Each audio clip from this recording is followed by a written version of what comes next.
रोज एक नई कहानी देखने के लिए चैनल को सब्सक्राइब करें और बेल आइकन दबाना ना भूलें। तब देवी एक सुबह चाय पीते हुए किचन में जाती है। तभी वहाँ उसकी बहू प्रियल आती है और आते ही अमृता के पैर छूकर आशीर्वाद लेने लगती है। तभी चाय पीते हुए अमृता बोलती है, बस बस बहुत समय तो देखा ही होगा तूने उठते हुए। हाँ माँ जी, सुबह के 10 बज रहे हैं, कहीं जाना है आपको? हाँ 10 बज रहे हैं, रात में क्या जगराता करती हो? थोड़ा जल्दी उठा करो। जी माँ जी, मैं ध्यान रखूंगी। हाँ बहू, यही अच्छा रहेगा। देख क्या है ना, अभी नए नए में सीख जाएगी तो आगे जाकर तुझे कोई दिक्कत नहीं होगी। जी माँ जी, सही कह रहे हो आप। इतना बोलकर वो अपना काम करने लगती है और अमृता भी अपनी चाय पीते हुए वहाँ से चली जाती है। रात को सब खाना खाकर सो जाते हैं और सुबह के 3 बजे प्रियल कंबल ओढ़े अमृता के कमरे में जाकर अंधेरे में उसे जगाते हुए बोलती है, माँ जी, माँ जी, कौन है?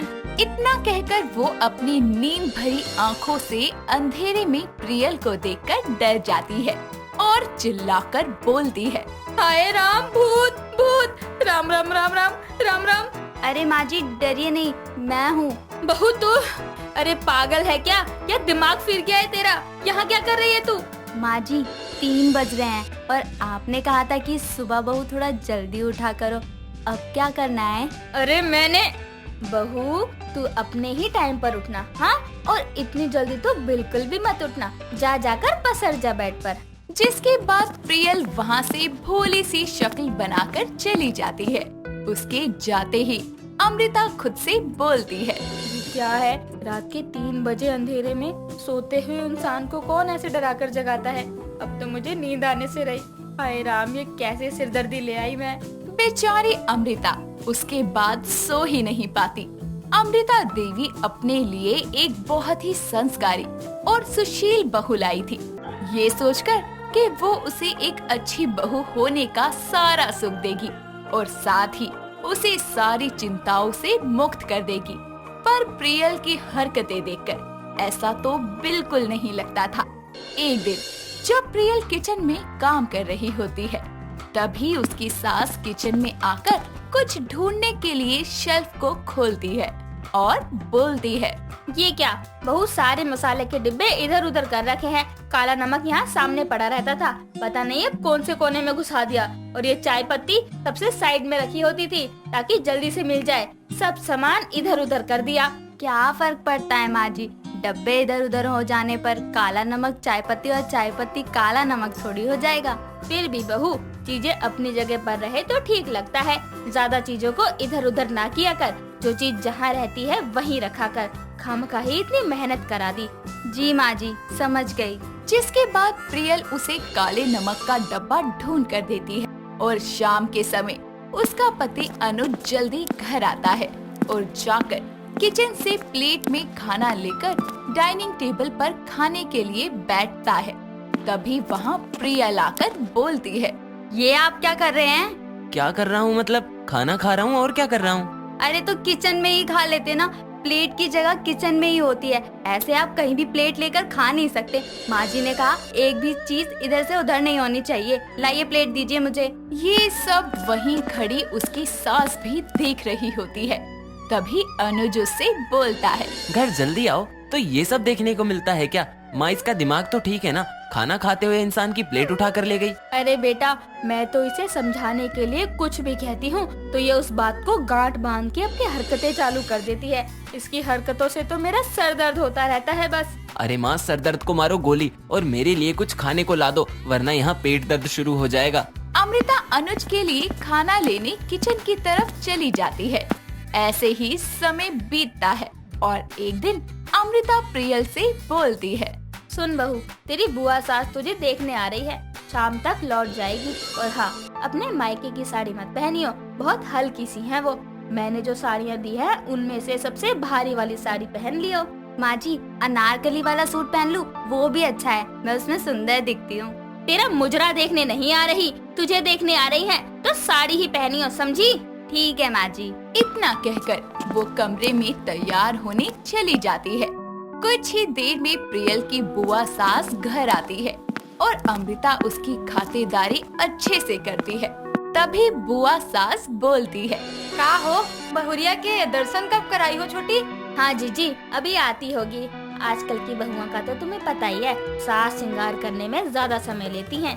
हाँ हाँ, हम सब जानत है। हमके न सिखाओ, पर थोड़ा जल्दी करो, हमके वापस भी जाए के। हाँ हाँ, मैं अभी आवाज देती हूँ। बहू, अरे ओ बहू। उसकी आवाज सुनकर प्रियल भारी सी साड़ी में जैसे तैसे लड़खड़ाती हुई आ रही होती है कि साड़ी को संभालते हुए वो सोफे तक आते आते गिर पड़ती है और वहीं से बोलती है, अय्या, नमस्ते बुआ जी। अरे हमने नई बहुरिया को मटकते हुए तो देखा है, पर तोरी वाली तो लड़खड़ाती हुई आई और सनसनी जमीन पर गिर पड़ी। का हो बहुरिया, शरीर में जान नहीं खे का? अरे जीजी, घबराहट के मारे गिर गई होगी। उठ जा बहू।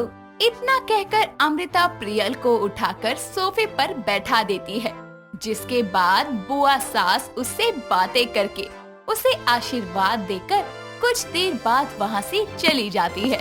उसके जाते ही अमृता गुस्से से प्रियल की तरफ देखकर बोलती है, ये क्या था बहू? वो माँ जी, आपने कहा था सबसे भारी वाली साड़ी पहनना। अब मैंने जैसे तैसे साड़ी पहन तो ली, लेकिन मुझसे साड़ी संभली नहीं और मैं गिर पड़ी। वैसे माँ जी, साड़ी में डिजाइन के लिए स्टोन होते हैं, पर इसमें आपने सच में पत्थर डलवा दिए क्या? It's really heavy. चुप करना लायक, भारी साड़ी नहीं पहनी जाती तो बोल नहीं सकती थी।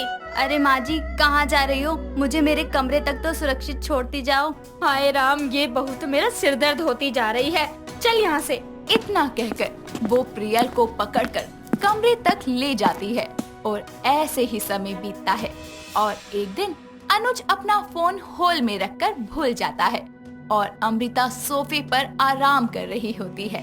तभी अनुज का फोन बजता है और प्रियल वहाँ से गुजर रही होती है, तो अनुज को आवाज लगाते हुए प्रियल बोलती है, अनुज, अनुज, अरे बाबा तुम्हारा फोन बज रहा है। अनुज, सुन भी लो यार। बहू, ये क्या संस्कार है? मतलब मेरे पीछे तो सही है, पर मेरे सामने ही पति को नाम से बुला रही है। ये क्या बात हुई? सॉरी माँ जी, अब से नहीं बुलाऊंगी। सुनते हो पतिदेव, ओ अमृता देवी के सपूत, अरे ओ चिंटू पिंटू के पापा, तुम्हारा फोन बज रहा है। बहू, ये चिंटू पिंटू कौन है? अरे माँ जी, है नहीं, पर फ्यूचर में हुए तो यही नाम रखूंगी। अरे ओ अमृता के। बस कर बहू, तू नाम से ही बुला ले। पति का नाम लेने से मना किया तो मेरे नाम से बुला रही है। और ये नालायक भी तो देखो, कान में रुई ठूस कर बैठा है। हाय राम, ये बहू है या सरदर्द? इतना बोलकर वो अपने सर पर हाथ रख लेती है। ऐसे ही एक दिन प्रियल अपने कमरे में तैयार हो रही होती है। तभी अमृता वहाँ आकर बोलती है, ये झुमके तो बड़े अच्छे लग रहे हैं। कब लिए? पिछले महीने ही लिए थे माँ जी। क्या बात है, आजकल कुछ लेती है तो बताती भी नहीं है। आप भी तो पूछती नहीं। बस बहू, बड़ों के सामने ऐसे ज्यादा नहीं बोलते। कुछ देर में मेरे लिए चाय बना दियो। इतना कहकर वो चली जाती है। कुछ देर बाद प्रियल हॉल में टहलते हुए फोन चला रही होती है। तभी अमृता बोलती है, बहू चाय का क्या हुआ? अब ऐसे चुप क्यों खड़ी है? और तुझसे बात कर रही हूँ, कुछ बोल ले अब। माँ जी, आपने ही तो कहा था बड़ों के सामने ज्यादा बोलते नहीं, फिर मैं तो चुप ही खड़ी हूँ। अब तो इधर आ। हाँ, आराम से बैठ। आ रही है या मैं उधर आऊँ? ये सुनकर वो जल्दी से सोफे पर बैठ जाती है। तब अमृता उसे बोलती है, बहू तू ये सब जानबूझकर करती है ना? अरे मैं तुझे समझाने के लिए सब कहती हूँ, पर तू तो मेरी बातों को गांठ बांधकर मेरे लिए ही सरदर्द बन जाती है। वो तो माँ जी, अरे माँ जी करती रहती है, पर माँ जी को जीने क्यों नहीं देती? तेरी हरकतें मेरा सरदर्द बनती जाती है, इसलिए जो कहूँ उसे तानों की तरह मत लिया कर। ठीक है माँ जी, वो तो मैं बस ऐसे ही मजाक कर रही थी। वो क्या है, मुझे मजाक करना बड़ा अच्छा लगता है। अरे बहू तो मजाक करना, सरदर्द वाली हरकतें मत करा कर पगली।